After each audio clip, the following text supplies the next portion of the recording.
Hello friends, welcome to our channel.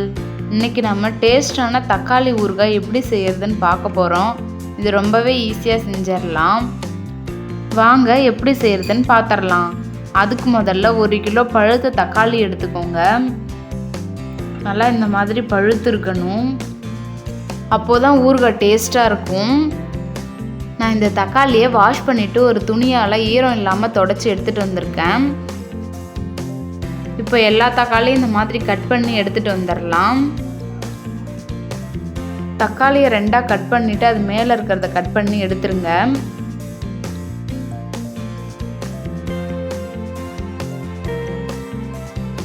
இப்போ நம்ம தக்காளியை மீடியம் சைஸில் கட் பண்ணி எடுத்துகிட்டு வந்துடலாம்.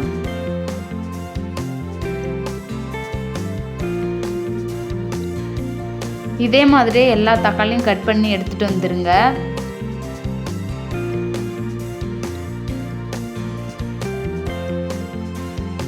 இருபத்தி 5 பல் பூண்டு உரித்து வச்சுக்கலாம். இப்போ ஒரு பேன் வச்சிடலாம். அதில் வெந்தயம் 1 ஸ்பூன், கடுகு 1 ஸ்பூன் சேர்த்துக்கோங்க. சேர்த்துட்டு ஒரு தடவை மிக்ஸ் பண்ணி விட்டுடலாம். கடுகு நல்லா பொரியணும், இல்லைன்னா ஊறுகாய் கசக்கும். கடுகு நல்லா பொரிஞ்சிடுச்சு. வேற ஒரு பிளேட்டுக்கு மாற்றிட்டு ஆறினோடனே மிக்சியில் அரைச்சி எடுத்துகிட்டு வந்துடலாம். அதே பேன்லேயே நல்லெண்ணெய் 3 ஸ்பூன் சேர்த்துக்கோங்க. எண்ணெய் சூடானோடனே நம்ம கட் பண்ணி வச்சுருந்த தக்காளியை சேர்த்துடலாம்.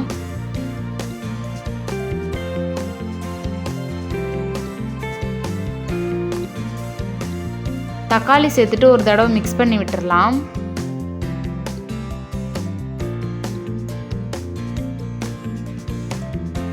தக்காளி லைட்டாக சூடாயிடுச்சு. இப்போ நம்ம உப்பு சேர்த்துடலாம்.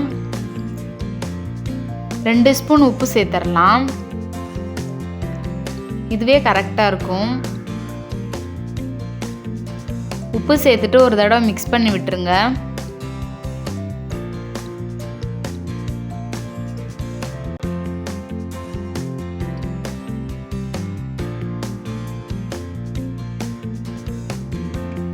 இப்போ பாருங்க தக்காளியில் எவ்வளோ தண்ணி விட்டுருக்குன்னு.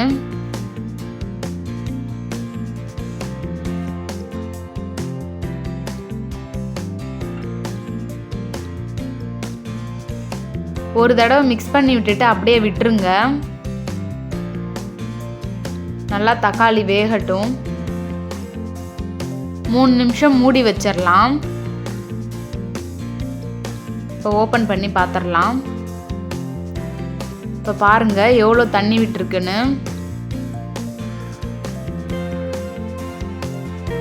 தக்காளி ஓரளவு வெந்துடுச்சு. இப்போ லெமன் சைஸில் புளி எடுத்துக்கலாம். 1/2 பவுல் தண்ணியில் புளியை கரைச்சி தக்காளியில் சேர்த்துடலாம். இப்போ புளி தண்ணி ஊற்றியாச்சு. கொஞ்சம் நேரம் நல்லா மிக்ஸ் பண்ணி விடுங்க.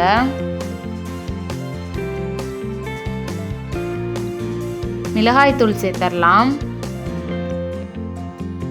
2 ஸ்பூன் தனி மிளகாய்த்தூள் சேர்த்துக்கோங்க. 1/2 ஸ்பூன் மல்லித்தூள் சேர்த்துக்கோங்க. மஞ்சத்தூள் கொஞ்சமாக சேர்த்துக்கோங்க. இப்போ மிக்ஸ் பண்ணி விட்டுறலாம். மசாலாவோட பச்சை வாசனை போகிற வரைக்கும் நல்லா மிக்ஸ் பண்ணி விடுங்க.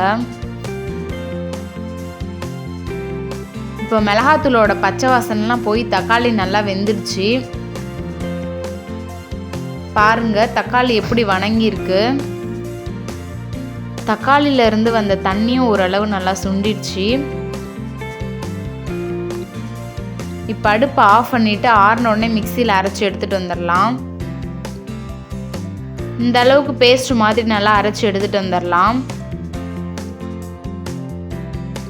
நம்ம முதல்ல வறுத்து வச்சுருந்த வெந்தயமும் கடுகும் நல்லா ஆறிடுச்சு. இப்போ அதையும் மிக்சியில் அரைச்சி எடுத்துகிட்டு வந்துடலாம். இப்போ ஒரு பேன் வச்சிடலாம். பேன் சூடானோடனே சின்ன பவுலில் 3 பவுல் நல்லெண்ணெய் சேர்த்துக்கோங்க. இப்போ நல்லெண்ணெய் சூடானோடனே கடுகு 1 ஸ்பூன் சேர்த்துக்கோங்க. கடுகு நல்லா பொரியணும்.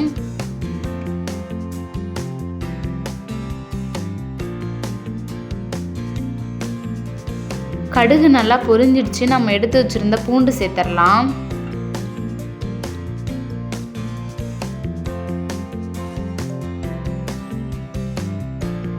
பூண்டு சேர்த்துட்டு ஒரு தடவை மிக்ஸ் பண்ணி விடுங்க.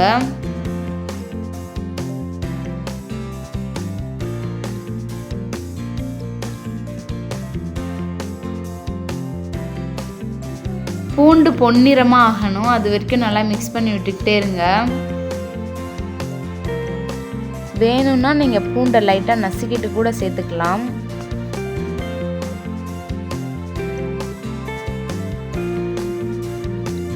இப்போ பூண்டு நல்லா பொன்னிறம் ஆயிடுச்சு.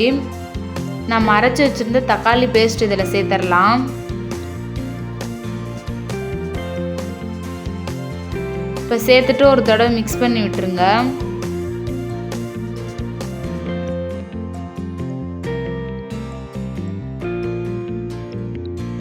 இப்போ இந்த மாதிரி கொதிக்கும் போது மூடி போட்டு மூடிருங்க, இல்லைன்னா மேலே தெரிச்சிரும். 3 நிமிஷம் மூடி இருக்கட்டும். 3 நிமிஷம் கழித்து ஓப்பன் பண்ணி பார்த்துடலாம். பாருங்க எண்ணெய் பிரிஞ்சு எப்படி வந்திருக்கு. இப்போ நம்ம அரைச்சி வச்சுருந்த வெந்தயம் கடுகு பவுடர் சேர்த்துடலாம்.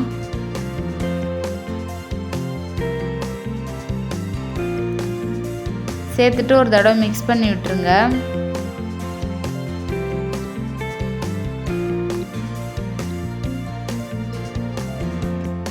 நல்லா இந்த அளவு எண்ணெய் பிரிஞ்சு வரணும். ஸ்டவ்வை லோ ஃப்ளேமில் வச்சுருங்க. இந்த மாதிரி எண்ணெய் பிரிஞ்சு வந்துடும்.